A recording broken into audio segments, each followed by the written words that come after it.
Connection to me is, to my understanding, is like a rough diamond waiting to be polished to show its real facets.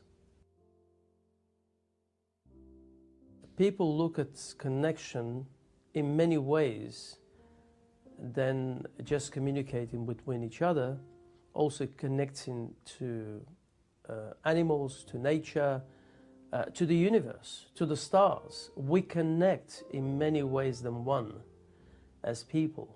And to me, that's the uniqueness of the word connection.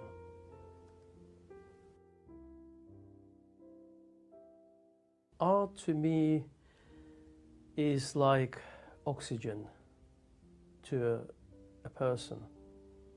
It's like water to fish. It's been embedded in me since childhood.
Ripples of life is life itself.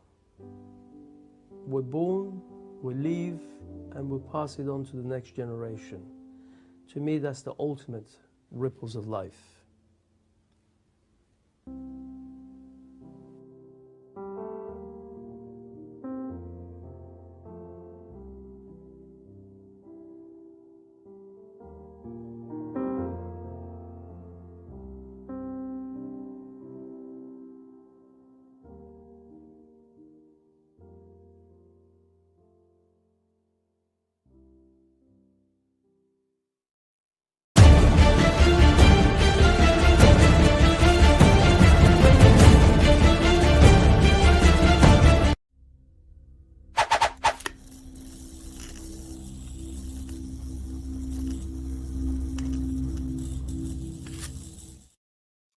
Welcome to Virtual Concert Hall's live programs. Thank you for joining us. My name is Jennifer Savage, and I will be your host for today's show. Today, we will be exploring success as it relates to our lives and experiences anywhere from the lens of musician, artist, manager, performer, all the way down to eye level of the crude and unfiltered human being. Success. What is the definition of success? There is no one-size-fits-all answer, and this could leave you with more questions than simple answers, but it's more real that way, and that's what we're here for.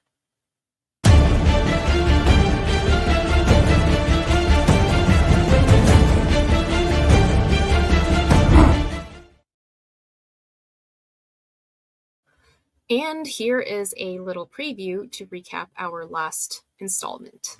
Price is Right with Jennifer Savage. I'm Atamian the Barbarian. Atamian is a savage. I am lazy and I'm spoiled. So I'm a poet, but I don't know it. I take three showers a day. I don't have bad body odor. I know maybe some others do. So go to you're a very funny guy. I'm a content creator. I don't even know what I'm doing. See, that's how bad this agreement is. Everybody thinks I'm rich, okay? No, they don't. Okay. Hey, how do you know I'm not a magician? Yeah. Mm-hmm. So yeah.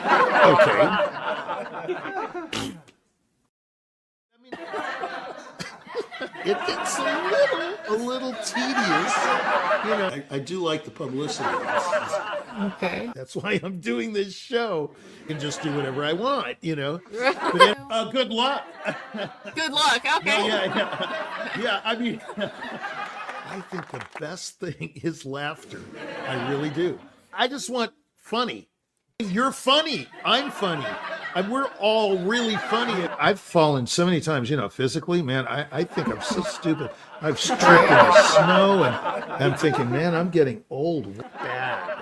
So why do people make their decisions? I'm married 3 times, so I already have had 3 experiences. I've videotaped both of my kids popping out, you know, and my ex-wife is horrified seeing this alien pop out of another body. So I had the video camera, you know, the camcorder. I said, oh, right. Yeah. Right. It was absurd. Yeah, I mean, what is this thing? It's just sick, you know. I mean, I want to play like this.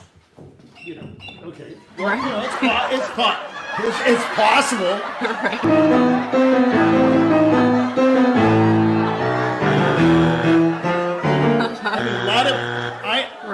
I should not do that, right? But to further emphasize your. Well, I mean, just look at me on the show. I'm moving around all the time, right? You know, right. So, but it goes on and on and on. I like looking at his stuff. You know, just look at it. Yeah.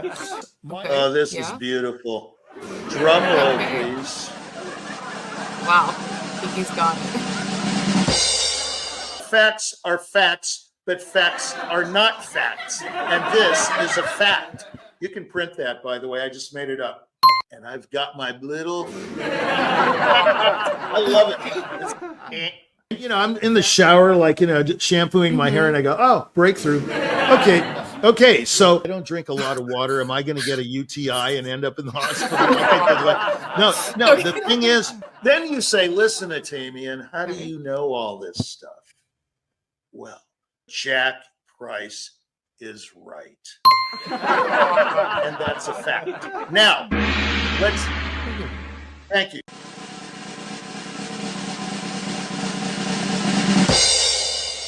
What is it called? Preposition. What is a verb? Whatever. Indocin, diclofenac, Lipitor, ankylosing spondylitis, diclofenac, or diclofenac shingles vaccine. Ankylosing spondylitis, blood pressure medicine, and cholesterol medicine. The juice. Yeah. What's it called? Anesthesia. Yeah, anesthesia. Yeah, you need the anesthesia so that you won't feel the pain.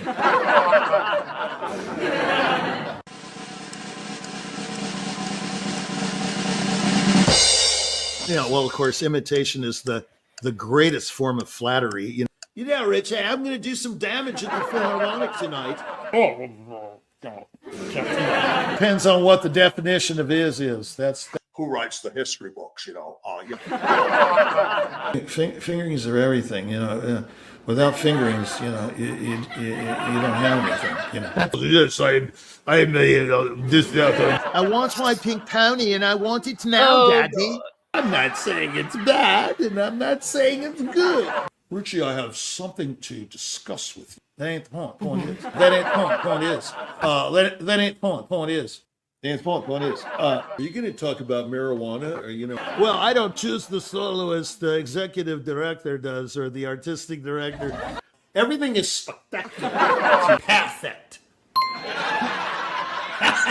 Right. Oh, I mean, he sounds like he really knows what he's talking about. Of course, they don't want to do that.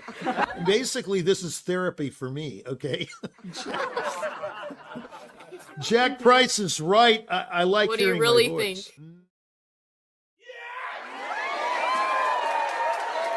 Great job. That was so good. Let's go. That's why you're paid the big bucks. Yeah. Right.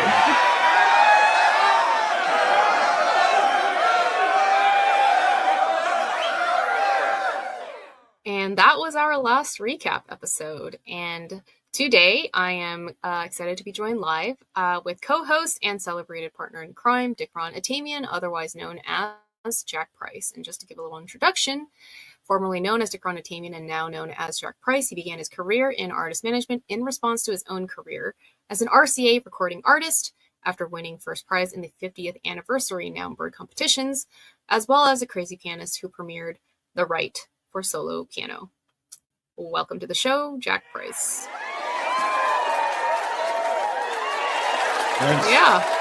And that's some great art. We heard some Stravinsky at the beginning, and then also heard a little bit. I want to talk to you a little bit about. It seems like ancient. One is ancient history, and yeah. And the other. That was a long time ago. I did it for like 3 seasons, and then there were just so many other things to do. Yeah. I mean, there were a lot of recordings made too. I'm right about that. Yeah, there were a lot of right things about it. It's an interesting story. Earl Wilde actually turned me on to The Rite of Spring. He threw the score at me, and he said he's the king of transcriptions. Him and Bolette. Anyway, I said, well, no, you ought to do this because you're the transcription guy. And he goes, no, this is perfect for you. And it turned out he was right. He was right at that time. It's very pianistic. He wrote the Rite of Spring at an organ, so it was very keyboardish. Not to say it wasn't difficult; it was incredibly difficult. But I mean, one of the hardest things I've ever gone after. A lot of coloristic things that are the demands. It's not really the orchestral score; it's just even the piano transcription. Very demanding piece. Demanded a lot out of the public instrument. Response? Yeah, how? Oh, it was. It was unbelievable. I mean, there were public broadcasts. Yeah. Yeah, I mean, the response was incredible. I couldn't have asked for. It was like the response you would want. I mean, even People Magazine reviewed it. That they don't really get into classical music. Right. Yeah. I mean, they said it was like putting all the Green Bay Packers into a Volkswagen Beetle. Okay. I mean, yeah. I mean, the performance. How it felt? Mm-hmm. That's not how it felt. No, but that's how it came off to that critic. That's a typical layman critic. Trying to compare it to a football team. But something familiar, grasping, something ubiquitous, like football. Whereas the Rite of Spring isn't. But no, that was after the performance. That was after the RCA recording. That was not after the live performance. So you get there were a lot of things. Some person in San Mateo newspaper said, this transcription will knock your socks off. I'm not sure how that works because, it's a phrase, knock your socks off. But think about it. How can your socks fall off just by listening to The Rite of Spring? I don't think that's possible. Yeah, it's a saying. It's a saying. Yeah. No, I know. I'm just being facetious. It was fun, Yeah. So how did it evolve? Did the piece evolved after having to, like you mentioned, you had to play it many times afterwards, after premiering? Yeah, I played it a lot for 3 years. Lots of festivals. Yeah, Stravinsky festivals. I played it on NDR radio. There's another recording in Northern Deutsch Rundfunk. Did a recording live. Studio, but live. That was in Hamburg. We did one in Hilversum. That's the national radio of Holland. I don't know if you've heard of Hilversum. It's quite famous. Then there was the Moscow recital. There's a live recording from the Great Hall there. So there are like 4 premiere recordings of the piece, 5 with the PBS show. So you had to keep it on hand for 3 years. Was that was that sort of your like a trademark piece that you had to kind of just keep on the back? Yeah, I mean, they were selling it, they were selling it for the second half of a recital. I remember in Green Bay, Wisconsin, I did an all Chopin first half, and then I did the Stravinsky on the second half. So you had a lot of little pieces. It was like, Yeah, because the Stravinsky's Yeah, like it just 11 took care of the movements. whole half of. Yeah, it takes care of the whole second half of any concert that you need. Yeah, to film it's in. the whole handy. ballet. It's Yeah. the whole ballet. It's Okay. not a suite. Yeah. Yeah. So exactly. it was quite a thing. Yeah. It made an impact on my life and maybe some others. But like I said, it's not. Yeah, there it is in the corner. It's not something you're going to play all the time. You know what I mean? But Yeah. they even to this day, they go, or somebody will say, when are you going to play the Rite of Spring again? I said, well, when am I going to play the piano again? I haven't played in 18 years. So, Yeah. I mean, I play for myself, but now let's say the last 2 months, the business has gotten so thick. It's the fall. I haven't touched it at all. So it depends. Manager stuff going on. Yeah. So yeah, there's too much to manage. Yeah, for Jack Price is Right though, for the show, it's fitting to kind of have this at the ultimate episode. So yeah. It's the ultimate. Moving on. Yeah. Moving on, the second clip that we showed was on Talik Winter, and if you wanted to talk a little bit about that, I see we have some sculptures by him in the back. Yeah, and I'm gonna trade them out here and there. Artist. No, he's an interesting artist. He had a major car accident, and then all of a sudden he decided he had this flash, and he said, "I'm giving up everything else. I'm just going to do sculpture." But then again, it's like I told him. I said, you have to be able to afford to just do sculpture, So, but now he's starting to take off. You can get him on Instagram everywhere. Just follow the Yellow Brick Road to the pay place, and they'll ship you whatever you want. This piece happens to be a very high end piece called Connection. Yeah, we've talked about it. It's 24 karat gold plated. Oh wow! Okay. So it's pretty heavy piece. Yeah, and he's one of our new visual artists that was just added to the roster. I believe he's on the Price Attraction roster. Yeah. Yeah. So you can check him out on Price Attractions, Talik Winter, and you can see his portfolio of works. There's some images. Let's there move in on. The background. Yeah, let's get to our topic at hand for this final episode and dive headfirst into success. And let's see what's behind door number 1.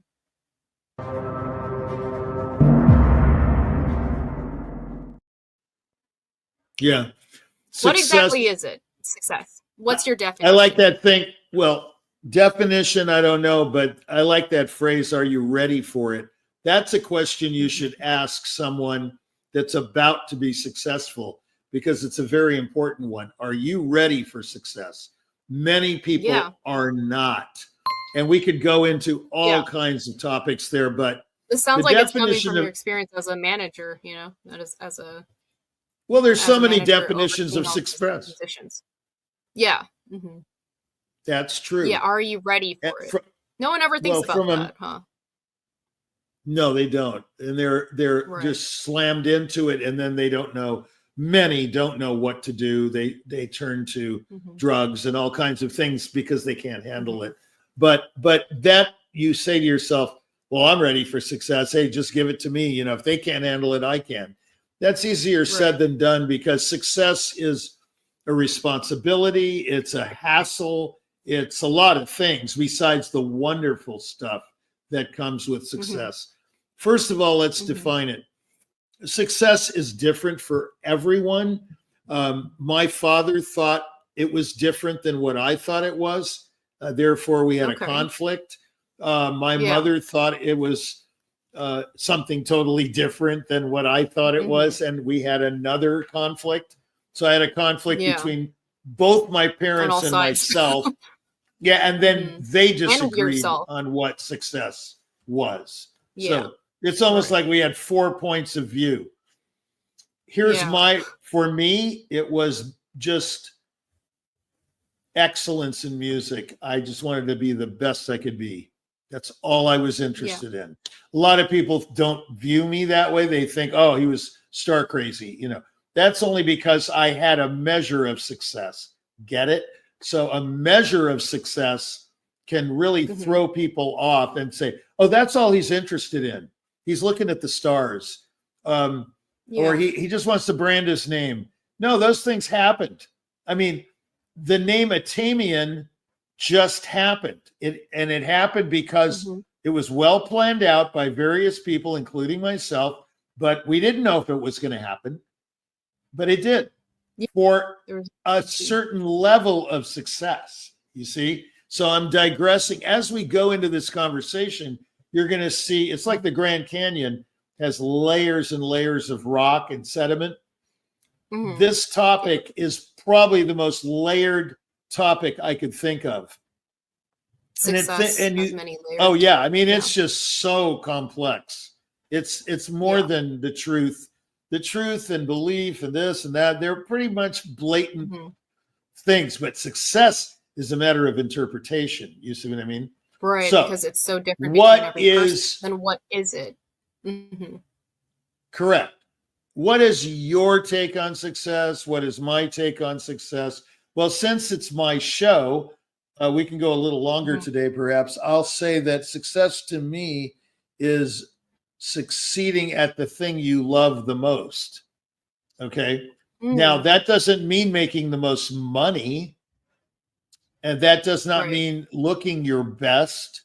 That does not mean being cooped up in a practice room all your life like Gil Els was. It seems like he had a pretty miserable success, although he was one of the most celebrated pianists of all time. He was really basically in a one-room apartment in Moscow with a Bible right here on the side of the music stand, the fallboard or whatever you call it, and that was it. He just practiced all the time. I don't like that. That doesn't turn me on very much. You know, that kind of a life, a life of isolation with just a piano and a Bible. No, that's not for me. I mean, that wouldn't make you happy. But did it make him happy? You know, like how? What's I don't know. Like, I don't know. I only saw. I only met him once, and I only saw him play. Heard him play 3 times at Carnegie and at Grady Gamage in Phoenix. He seemed very stone-like.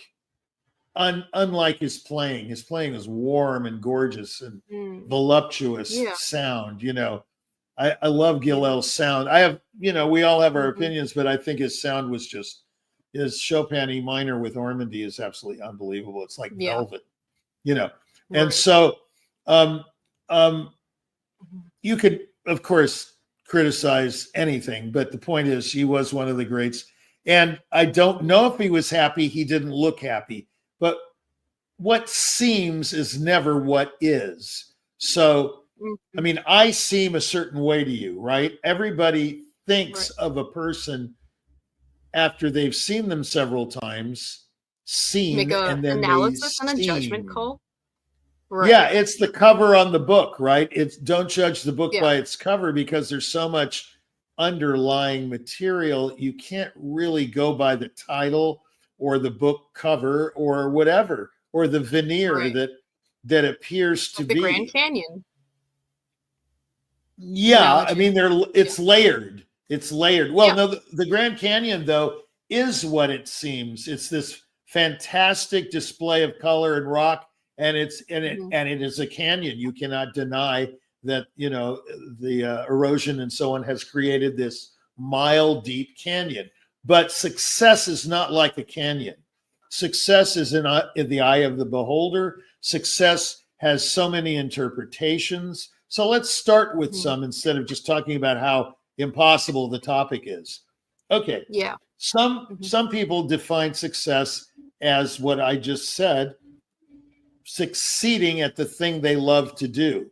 And I think that is probably an overall great definition. But unfortunately, we live in a world that defines success quite differently. It defines it through and with monetary success.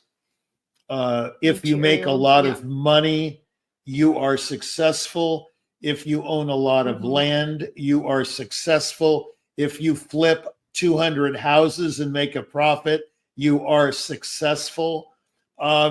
Very few people are going to interpret mine or yours or various artist types success as they define success. Most of us everyone's going to see a bit differently. Yeah, but even among artists, even among artists, like I asked Talik, what does he consider successful? Because he's so prolific, he just grinds out this art like it's no tomorrow, and yet it looks like it takes a long time. His idea is just to constantly be immersed in the art. That's not my idea, but his idea is he wants to constantly be producing. He gets 4 hours of sleep every night, and he's constantly producing. And he says, if he gets 5 hours, he's groggy. Now, I got 10 hours of sleep two nights ago, and I felt fantastic. Okay. So everyone, and that's a success for me. That is success. 10 hours of sleep, with a mask on your face, that's pretty darn good. Okay. Pretty good. Right. Yeah, and I got 100 on my sleep evaluation that night. I usually get close to 100, but I got 100, and I like hundreds. Okay, they're really, they're really nice. Yeah. So that's success. That's success for me while sleeping. Okay, success for you might be, I don't know. Let's make up something here. Getting in a car and driving everywhere. Some people love that. Get in a car and just go everywhere and throw your cares to the wind, and that's success. I think that's people fantastic. That get to travel wherever they want to go, or they love travel, or they love planes and they go to the Orient or Shanghai or wherever. And I know somebody just went to Bangkok and thought it was phenomenal. I said, "So will you ever go back?" And they said, "No, I don't think so." So is that successful? And they gave me the reasons why they wouldn't go back. I guess they had enough of Bangkok. That's all I can say. But it's something. Success can't be really tasted, touched, or felt. It's a feeling. I think success is a mode. It's a thing you're in. You're in a good role. Let's say you're in you've had a good week, you've had a good month, you've had a good year, you've had a good day. That in itself can be success, whatever it is. You don't even have to define it. You just say, somebody will say, "How was your day?" "Oh, I had a great day." That is successful, probably for that person. Okay. And what it is, define it. It's impossible for me. A feeling or a mode. Yeah, it's just that. Yeah, it's a feeling, it's a mood, it's a mode, it's a thing. It's not what you think it is. It's not tons of money. It's not lots of food. It's not a million cars in your garage. It's not. Happiness also could be. You could say success and happiness are synonymous, and I mean, you'd have to define happiness, and that's so difficult to define, and I'm not sure everybody wants it. I know people that kind of wallow in their misery and sadness, and they like it. They really, really like it. They like complaining. They like being miserable. They like having problems. I'm not one of them. Ding dong, I'm describing people that I meet, and they really love it. They love the turmoil. They love a conflict. They love. So not like happiness is not necessarily always synonymous with success for people. Like you're saying, some people, there's not really a sense of gaining happiness from being successful. Right. Yeah. It's not synonymous. No. And as a matter of fact, when they're miserable, as I've been describing, they could be at the pinnacle of success. Like some art. I mean, have you ever seen Rachmaninoff smile? No. Not once. I mean, he always had this glum look. Like, Yeah. Like, But I again, can't you even can't judge describe. happiness from just the cover of the book. Like, some people just don't That's smile. true.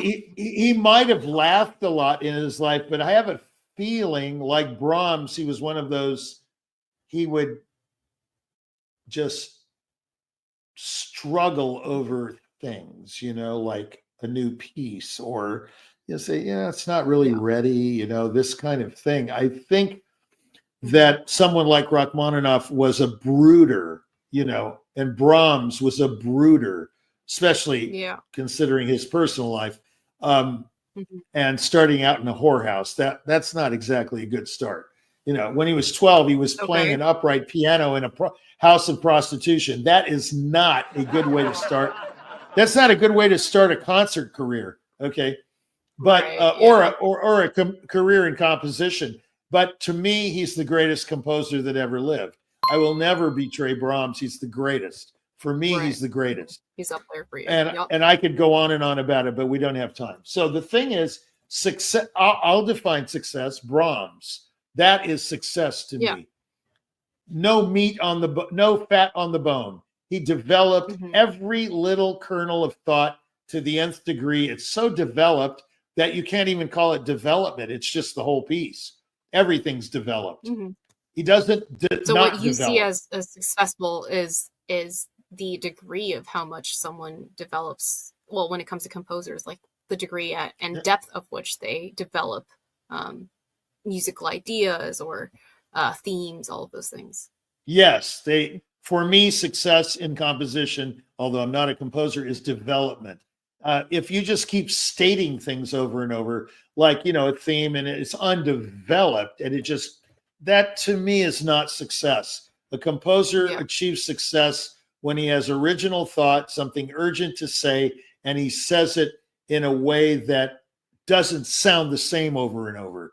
But as we know and realize that almost every composer, including songwriters, they repeat and repeat over and over. I mean, these pop songs just repeat ad nauseum. So you wonder, well, where's the development? It's like, hello, So yes, I would say that success for me as a composer would be highly developed music, highly developed composition, not just stating the same theme and harmony over and over. But then you have minimalism, and someone like, what's his name that drives the taxi? The metrics, change a bit. They think that's development. They think it's phenomenal. Who am I to say so? I think, I think minimalism is trash. Okay, so fine. It doesn't matter what I think. There are millions of dollars being made with minimalism, like that movie with what's her name, Anastasia, with the snake. Anyway, I can't remember. Philip Glass. Okay. Philip Glass. Glass. This kind of stuff, is to me, it's what it is. But to them, it's fantastic. So success is not really anything you can't put your finger on it, really. Yeah, there isn't any one definition to success. Whatever it is defined by each person's lens. It's like how you. And there is some relation to happiness, but it's not. It's not true for everyone that you have to be happy. Not everyone is going to be happy from seeking happiness in their success necessarily. Yeah, but there's also one person. Yes, many do, but there's this concept of the antithesis of success could be another person's success, meaning. You think of it as, and I think of it, I must admit, as living comfortably. I do. I don't need to be rich. I don't want to be poor. I think poverty sucks. But basically, I want to be comfortable. That to me is success. Now, another person, I know a conductor in Florida that lives in the Everglades who told me on the phone, this is a female conductor. She's going to die if she hears this broadcast, but she said, I won't name her name. She said, I live on $10,000 a year and I'm very happy. This is what I want. All I want to do is to conduct. My answer was, on $10,000 a year, where are you conducting? I mean, What that's like an oxymoron or whatever. And then that's like an enigma or it doesn't make any sense if you have a paradox. It's like you have $10,000 to work with. How can you conduct? That's my question. Are you conducting the crocodiles or the blades of grass or you know, I mean, what are you conducting? Are you conducting class? You know, I mean, yeah. Okay, so to wrap up door number 1, what exactly is it? What is success? I mean, it's too hard. It's just different for everyone. I'm going to go back to my definition. Success is doing what you love to do and succeeding at that lovely thing. You know, in other words, do what you love to do and do it well. If you're going to do it well, you know. Okay. Yeah. Okay. Moving on to let us see what is behind door number 2.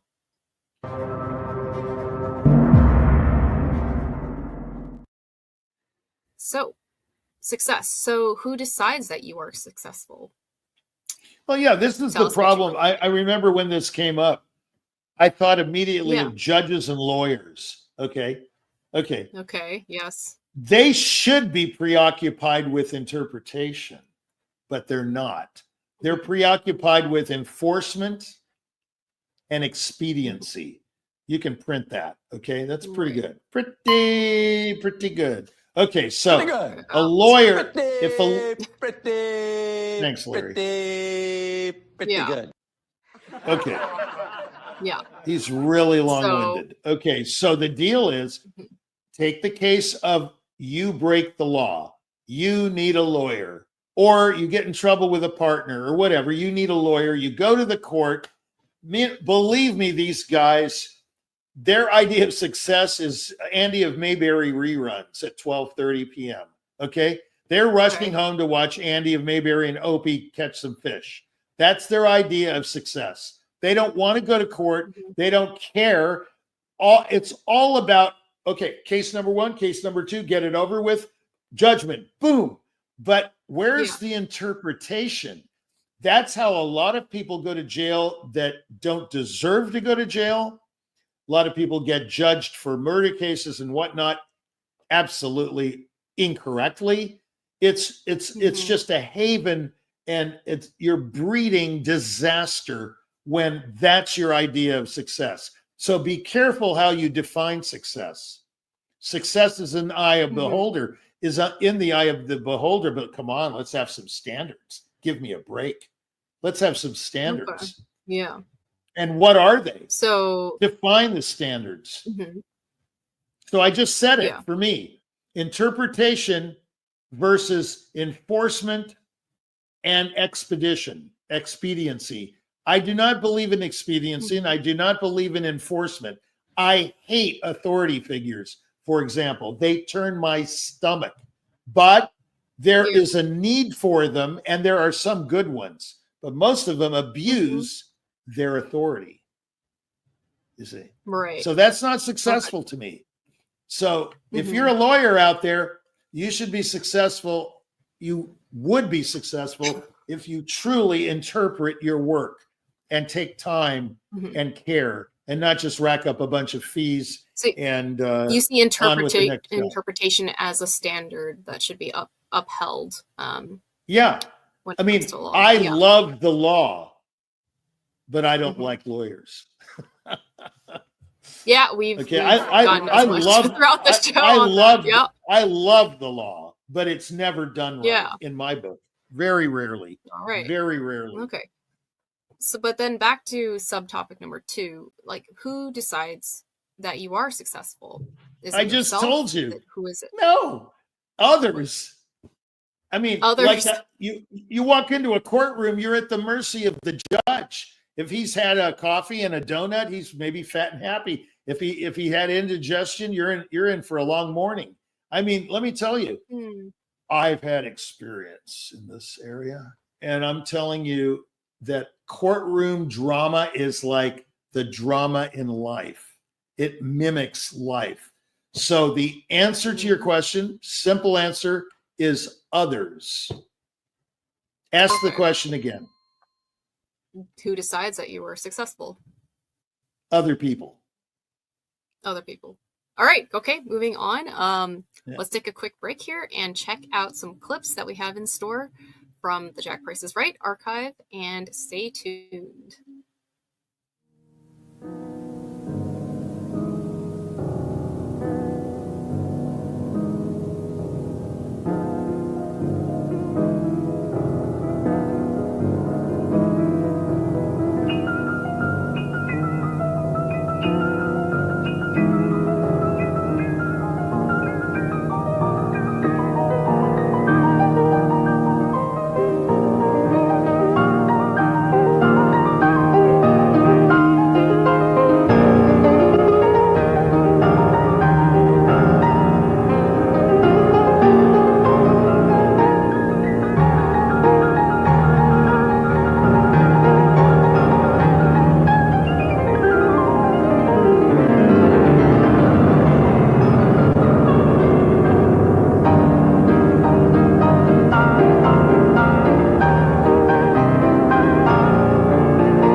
The amazing end of the Mussorgsky Pictures at an Exhibition. And this is Jack Price is Right.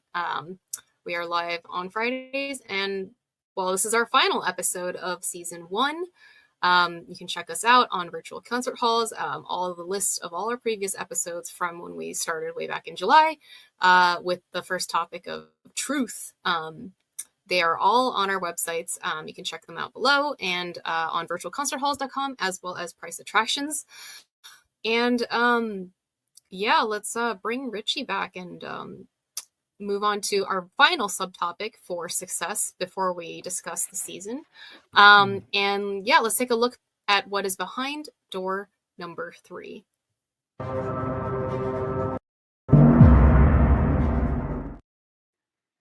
So what do you do with success? And if you want to talk about Mussorgsky as well, I mean, I felt it was a very apt final clip for our final episode. I mean, playing that piece, I mean, I can attest because I play that as well. The Great Gate of Kiev. It felt like I'd always described it to my friends as it feels like it's taking your life energy to play those last few chords every time I practice. Yeah, that's my definition of success. I felt pretty successful after Great Gate. I'm sure. Gate, so yeah, I can't wait to hear it. I rewrote that whole Great Gate of Kiev or Kiev or whatever.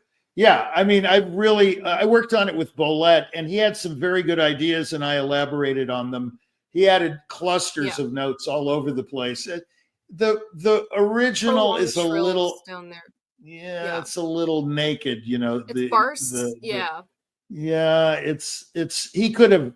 I just don't understand why Mussorgsky didn't outline it for the performer a little more, but maybe his success was that he left the bare bones there for the rest of us to figure out what to do. Yeah, to build on. Yeah, it's very possible. I find that musically, if you feel those harmonies progressing correctly, you're going to be you're going to come up with stuff to fill in the gaps. It'll naturally kind of come to you. Yeah. Yeah. I mean, Because it's you can't play that those last chords part is just like phenomenal. them. The trick is Yeah. in the end to get the depth. I add a D natural against the E flat. That's why it sounds so deep. So it's not all E flat, you see. I add a D natural right here in the thumb, you know. So you get that, you know, fill it out. distance. Oh, it fills it out incredibly. Yeah. So anyway, what were we talking about But in yeah, with this success. last? What do you do with dormitory. success? Yeah. What do you do? That is the key. After, okay, you win. Let's say you win something. Let's not use piano competitions because it's so obvious. You win a prize, and it's a key prize, and it's a thing that can give you the gateway to a career. It's that kind of a prize. It's like the Genius Awards, or there are various ones, you know.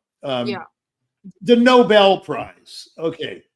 Okay, yeah, Nobel Peace Prize. A key thing that you win or attain, what do you do with it? Well, in my opinion, if you use it just for your own grandizement, you know, selfishness, promote your career, that's one thing. And usually that's what it's done. You know, that's what happens. You know, Andre Watts played with Leonard Bernstein on young people's concerts. You know, he replaced Glenn Gould, blah, blah, blah. And then, you know, instant success. You can't blame Andre for that. I mean, that was a fantastic explosion of coincidences. Trajectory. Yeah, I mean, it was just perfect. It was a perfect storm for success. So you can't say he used it. So I mean, he just used it. I mean, it just happened. Yeah. But I think if we think about success as furthering the industry that you're in, it can have another meaning. Okay, so in other words, if you're given a great talent or gift, you also have a great responsibility that goes along with that gift. I don't think you should necessarily keep it to yourself. So it depends on what you do with the gift or the prize or the money or the win or the acclaim. We've talked about acclaim ad nauseum here. It's what you do with it. If you use it for good, great. But if you use it as, like some people do, as a vendetta, you know, to make right out of all the wrongs that have been done to you, you know, and I know people like that say, man, I'm going to really make them suffer if I get this. Yeah. And you hear it all the time and you wonder, how do they have that much time on their hand to do something so evil? I mean, don't you have very few minutes in the day that taking a great success would take up a lot of time just to do good things? Why would you want to spend all your time doing something and getting back at somebody? Why? Well, that's the mentality that we're up against with some people, is they don't want to take that success to the next level. Success is just a level of accomplishment, of attainment. You have to go way beyond the win to do something. It's not the end all be all. Like Mother Teresa, you know, she did something with her fame. She helped others, and she's thought of in a very good way, but that doesn't mean we all have to be thought of in a good way. I could really care less what people think of me, but that's just me. I'm sure other people think a lot about their reputation and what they think. I think it's better just to do what you feel is necessary. Like somebody said to me once, this is a measure of success. They said, what's a good Christian? And I said, well, it's interesting that you asked that, because I think most people use Christianity to do what they want to do. But if they do what's necessary, then they're a good Christian. So you see, the word necessary just completely throws you off from that self-grandizement, attainment, selfish, puff up yourself type deal. So if you think of others and you use the gift to propagate success in others, it's like Professor Nash talked about success. You know, the guy that was the subject of A Beautiful Mind. He said, if everyone wins a little bit, the whole industry wins. If only one person makes money, the industry fails. So you want the economy, in his case, to prevail. You want the economy to breed good things. But if only one person is making all the money, there is no industry. I mean, he's just making money off all these poor souls that aren't doing very well. But if that helping the rest of success the is people spread within the out, industry. Yeah. well, you don't If even it's really spread have out to and help them. Yeah, what you're saying is true. You want to spread the wealth. Now I'm going to sound like, well, forget about what I'm sounding like, but I don't believe in a redistribution of wealth, but I believe in inspiring others to do well. There's a difference. So also Nash find is, success, right? yeah, taking someone's wealth and giving it to a poor person. I'm going to go right on record here. I think that's a bad axiom of living unless you're particularly interested in that person and want to further their career or their life or their miserable state of being or whatever. But this ideology of taking someone else's wealth and forcing it from them onto others, I think this is wrong. What the person that gets success, that attains success, should inspire others to attain success so that the success spreads. That's my idea of a good way to take. It depends on what you do with it. That was the question. Kind of pass it along and keep it going, right? So that it can do more good. Yeah, absolutely. You got to pass. Now, along those lines, that's where teaching comes in. See, one thing leads to another. In my mind, it's all connected. A great teacher is not just someone who is a great teacher, but it's a person who wants to pass on their knowledge to others and not keep it to themselves. In other words, oh no, this is my secret. This is my breakthrough, and I'm not going to tell anybody about it because then they're all going to sound like me. You know, that's first of all, they're not. Like Jack Price, thanks. Remember, if you're not breaking through, you're not living. So yeah, I think everyone. Yeah, I think that you should break through all the time, and you should teach others how to break through. A great teacher teaches you how to think, not to imitate or mimic or idolize their way of doing things. I mean, there was a teacher once who wanted everybody to play that instrument the way he did. And that's not that emulating has never been a good thing. It's a clone thing. Oh, he's a so-and-so student because he grunts over here at the end of that phrase. Every time he comes to that phrase or that type of phrase, he goes, or something like that. I mean, I'm sorry, man. That is not my idea of a great teacher. A great teacher is not. Yeah, thank you for that. We can use the gong too. That's a disaster. So, a great teacher inspires thought or a correct way of thinking so that they can go off on their own and do their own thing and then you have you see you have personality. Yeah, and you have your own personality. Then you have the personality of the artist or whatever, or the lawyer coming out and infiltrating. And a great lawyer, for example, I know I'm preoccupied with lawyers. A great one is a great orator that can reach a jury and a judge, that can persuade. They're passionate, but they're persuasive as well. They're not just passionate. Passion doesn't do anything if it doesn't persuade. So the idea of a lawyer is to persuade that jury, right, into a certain verdict. Okay, isn't that what we all do?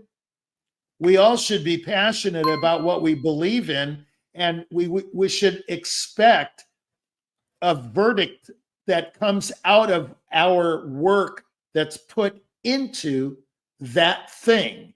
But if you expect a different result all the time by doing the same thing, then we already know that's the definition of madness, right? So that's the classic definition of insanity. But instead, work on bringing out others' greatness. In other words, you win a prize and then you go, hey, you should enter this thing. I think it's tailor-made for you. Not everybody should enter the Clyburn, for example, or the Queen Elizabeth. Yourself, right, and not wanting to see others for your own success or breakthroughs. I mean, that's why they're different. Is that how you see the answer to the question of what do you do with success? It seems like you believe that one of the best ways of what you can do with success is to inspire others, success in others, and for others to find their own success. Right. Yeah. You want to breed success. That's what you want. You don't want to see a bunch of miserable faces running around saying, oh, the economy's bad. Oh my gosh, a piece of cake costs $14 over at P.F. Chang. I just went to P.F. Chang. It was $7 last week. Now it's $14. You don't want to see that. You want to see a great economy. You want to see great people. You want to see happy people. You want to see productive people. You don't want a bunch of glums. That's what it is. This glumness, and I think the only way to do it is, the question is, what do you do with success? Inspire others to succeed. That's it. Okay. Don't keep it to yourself. It's not going to do you any good. Yeah. It's like knowledge and belief and faith. I'm sorry about that. Right. What's more powerful, knowledge or belief in something, or faith? Well, it's obviously faith, because it inspires. If I say, oh, I'm rich.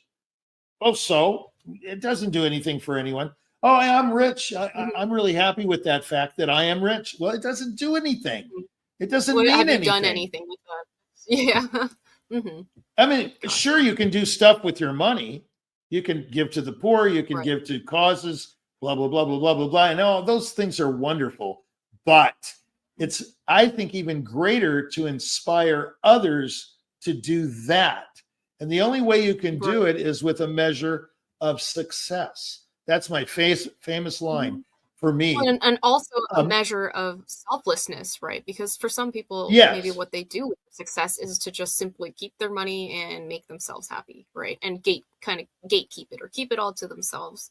Whereas you're saying, like a great teacher, what are you going to do with success? I mean, one of the greatest ways is having that measure of selflessness and spreading that breakthrough that you discovered to others.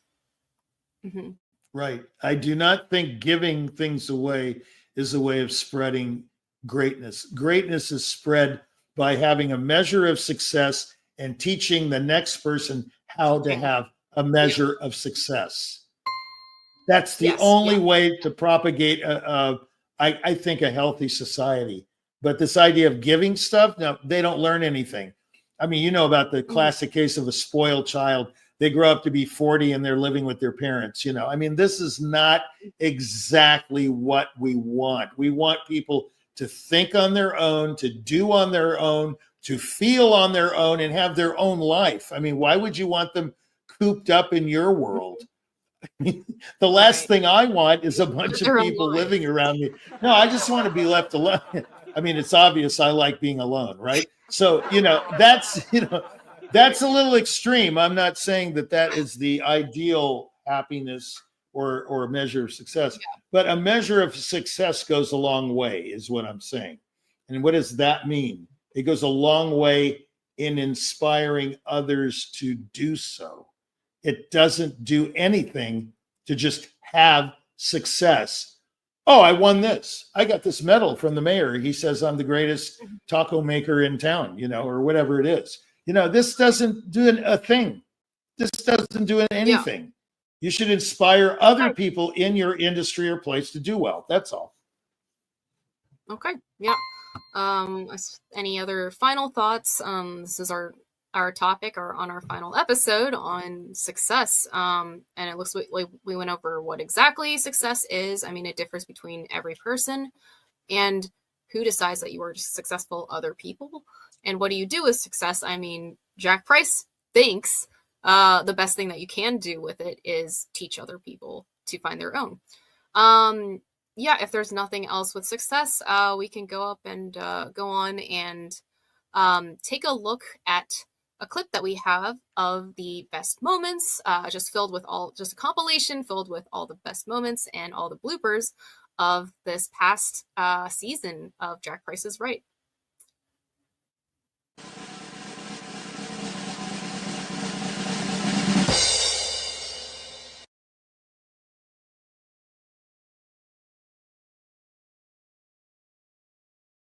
Pretty good. It's pretty good. I think that says it all. All right. Yeah. Yeah, okay. I think Yeah. we need Larry David to sum up everything, and that's really Right. it.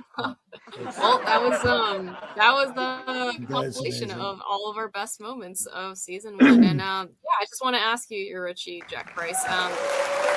Yeah, and applause. I mean, you know, we started back in July with our pilot episode on truth, and from there we've covered so many topics and into so much depth. I mean, each of them could take up so much time, right? And they all Right. tie into each other, but finding those connections between all of these topics is the difficult part, and what we want to bring to audiences, and for them to find something in it for themselves that they can take away from the show. So how do you feel about this entire season that's just gone by? And yeah, this is 17 episodes at this point. I feel really, really good about it because I think I've achieved the thing that I want to put across. I told you I prepared for this show all my life, in the shower, in the car, on the plane, going places, you know, everything's the same. That's what I want to put across. Like we talked about on one of our episodes, preparation, right? You don't prepare just at the piano. I mean, you're preparing all the time. So it's similar to what you're saying here. Well, preparation is usually, yeah. I mean, preparation, as we discussed, is usually before the actual thing is being executed. So you can't really learn while you're executing. You know, that people have to do their homework. I mean, I'm sorry, but if they don't do their homework, they're not prepared for this abandoned and impromptu kind of approach. You know, throw it to the wind and take millions of chances. Well, you could fall on your face too, you know. So the only way to not fall on your face is to do the homework. You got to do the homework. Yeah, I mean, but the main, show, I mean, name of the show is Jack Price is Right, but do your own fact checking still. You know, you could call it a lot of things. You could call this show have a lot of names for it, but you could say everything's the same. I mean, because that's kind of I've mapped out about 4 more seasons, and I notice as I go through these topics, because they're things that I complain about, you know, I'm in the car, you know, and I go, oh, I don't like that. So let's talk about that. You know, it's usually, these episodes usually come from complaints. Let's just be honest about it. Okay, yeah. And of course we know I'm a very say it again. And like things that you've encountered in your life, but also had breakthroughs about. And isn't that sort of the purpose of the show as well? You're trying to teach and share, you know, what you really think. I mean, that's the name of the show. What do you really think? I mean, one of the old show.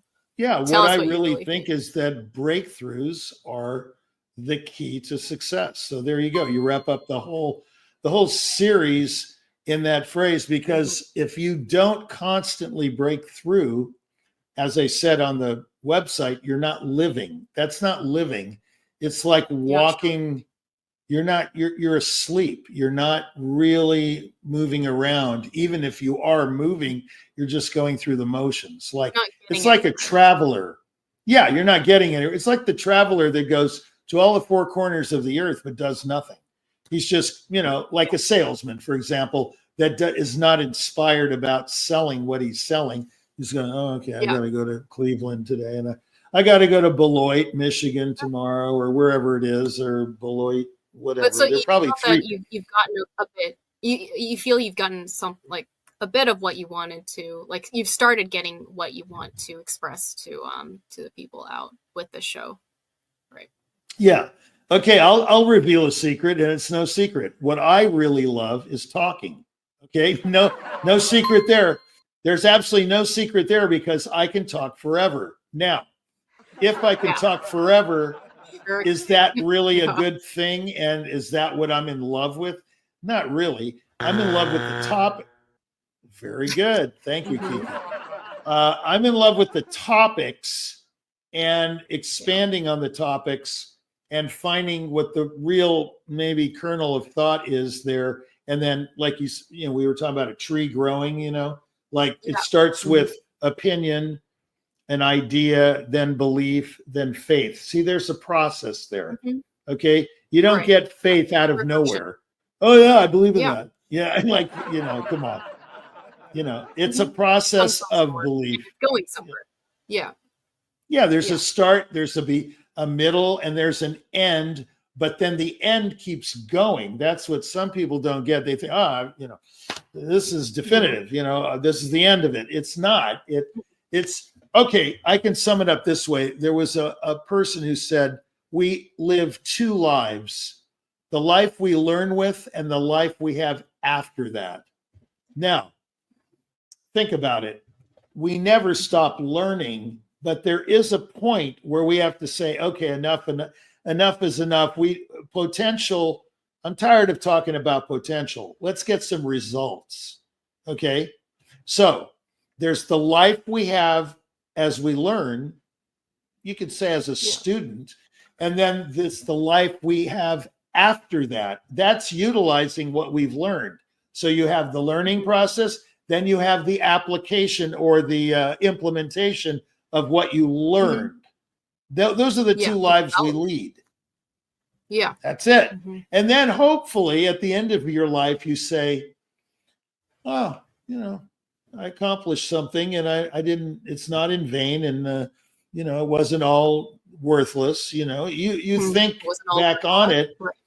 It was not all for naught. You've accomplished something, and that's a good thing. I think everybody likes to leave the world a little bit better. Finding breakthroughs and finding your way to where success is for, each person, which is different. Yeah. Yeah. I mean, well,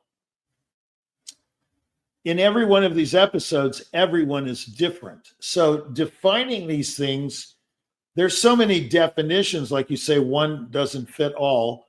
I mean, you can look at a Bird on a Wire. That was the name of a movie, right? I think it was Mel Gibson and Goldie Hawn, something like that. I mean, you can think of a bird on a wire. I don't know why I thought of this. And why is that bird just sitting there at that particular point in this long wire? What is that bird doing?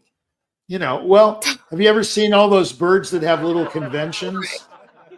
They're millions of birds. The whole flock. Well, they're just like, they're meeting, obviously. I mean, they have their own language, or they're communing. I don't know what maybe they're afraid of something, and they're gathering in groups, and they're afraid of something, and they want to defend it. I don't know. Maybe they're all falling, going to South Florida for the winter. I don't know. I don't know if they travel in those groups. I don't know what they do in those groups, but these are phenomena, right? Is that the phenomena that we can't really explain except through bird watchers and people that know all about birds? I'm sure they have an answer to this, and they're laughing at me right now and saying, what an idiot. Obviously, he hasn't done his homework. But these are things about life that we don't really know. But what are those birds really doing? I think they're breaking through. They're breaking through. Okay. Yeah, the birds on the wire. Okay. Yeah, I think I think they have if they can do it, I I really wish Yeah, that so- applause was real. You know, it would be phenomenal. Right. You know, but anyway, the bird on a wire is he's contemplating perhaps his next move. I mean, he's breaking through. He's not just sitting there. He's not just Yeah. grabbing onto the wire and just existing. I just don't believe that. I don't think anything is static in life, and if it is static, it's not life. That's why I Okay, believe in yeah. motion. Motion. In music, things should progress this way, not this way. You see? Okay. Yeah. I think that's a So- good line to end on for this last episode. That wraps up our topic at hand, which was success, but also, I want to thank you, Richie, Jack Price, for a great first No season, problem. 17 episodes. It was fun. We've covered a lot, yeah, and I do also 17 wanna more to mention- go. that for our viewers, I don't know what. I don't know who yeah. came up with the number 17. That's really weird, I But like the I've come number up with, I've come up with like 5 seasons of 17 episodes. Isn't that strange? 7 is a lucky number. So, You just- for our viewers, Yeah. we do want to tell them as well that we will be back after a short break for our season 2, which will be airing in 2025. So stay tuned, stick around, and come find some breakthroughs with us. I mean, we're in the process as well, and like Richie says on our website, if you're not breaking through, you're not truly living. So we're trying to live by that. All right. Thank you so much, Thanks. Richie, again, and we'll see You're you welcome. on season 2 in the See future. you later. And with that, the time is right. We listened to the Rite of Spring earlier as well today on our ultimate final episode. I think we got to go here. I want to take a moment to thank our partners and sponsors and throw them up on the screen. We have so many collaborators working with us, supporting us, whether it's arts management, schools, orchestras, all of these different companies, organizations that have been with us and are continually growing. And I also want to give a big shout out and big thank you to Christian Pelagi. Our broadcast, that's Kiki right there. Our broadcasts have been powered by Christian Pelagi all along, directing behind the scenes, and just making sure everything runs smoothly in the back. So all of the effects, everything, he's like a third voice to the show. And we're grateful for all the work that he puts in to the show. So thank you so much, Kiki. And with that, that's all we have for you today. This has been Jack Price's Right. I'm your host, Jennifer Savage. And I hope you've gotten something out of these last 17 episodes. And I believe that I have. So, all right. See you until next time.